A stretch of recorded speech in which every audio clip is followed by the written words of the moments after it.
బీఆర్ఎస్పై MP Chamala Kiran Kumar Reddy తీవ్ర విమర్శలు చేశారు. టీపీసీసీ మీడియా కమిటీ చైర్మన్గా బాధ్యతలు అప్పగించిన కాంగ్రెస్ అధిష్టానానికి కృతజ్ఞతలు తెలిపారు.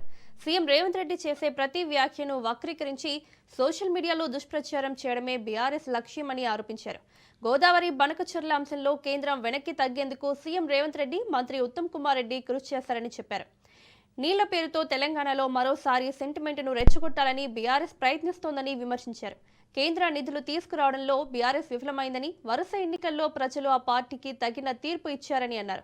విద్యా వ్యవస్థను కాంగ్రెస్ ప్రభుత్వం గాడిలో పెడుతోందని, పరీక్షల పేపర్ లీకులు బీఆర్ఎస్ పాలనలోనే జరిగాయని చామల కిరణ్ కుమార్ రెడ్డి వ్యాఖ్యానించారు.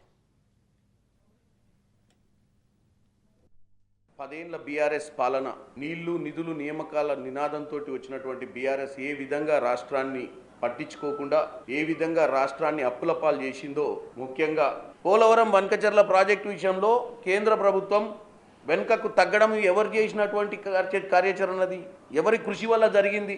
కావాలని రేవంత్ రెడ్డి గారికి, చంద్రబాబు నాయుడు గారికి సంబంధం అంతగట్టి వాళ్ళిద్దరు గురు శిశువుల సంబంధం అని చెప్పి నీళ్లు గోదావరి కృష్ణా నీళ్లు ఆంధ్రాకు వదిలిపెట్టే ప్రయత్నం చేస్తుందని చెప్పి మళ్ళీ తెలంగాణ సెంటిమెంట్ రేకెత్తాలని ప్రయత్నించి ఇచ్చినటువంటి దౌర్భాగ్యులు వీళ్ళిద్దరు బావబామర్దులు. ఇలా కేంద్ర ప్రభుత్వం వెనుకకు తగ్గడానికి కారణం రేవంత్ రెడ్డి గారు, ఉత్తమ్ కుమార్ రెడ్డి గారు పలుమార్లు వచ్చి జలశక్తి మినిస్టర్ని కలిసి, ఎన్విరాన్మెంటల్ మినిస్టర్ని కలిసి అక్కడ ఉన్నటువంటి పరిస్థితులను వివరించి 200 టీఎంసీ నీళ్ళు ఇచ్చే పరిస్థితే లేదని చెప్పడంతో వెనక్కి తగ్గినటువంటి పరిస్థితి. మరి ఈ విషయాలన్నీ మనం ప్రజలకు తెలియజేయాలి కదా.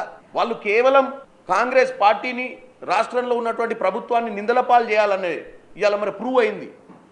మరి చెప్పుకోవాల్సిన అవసరం మనకుంది.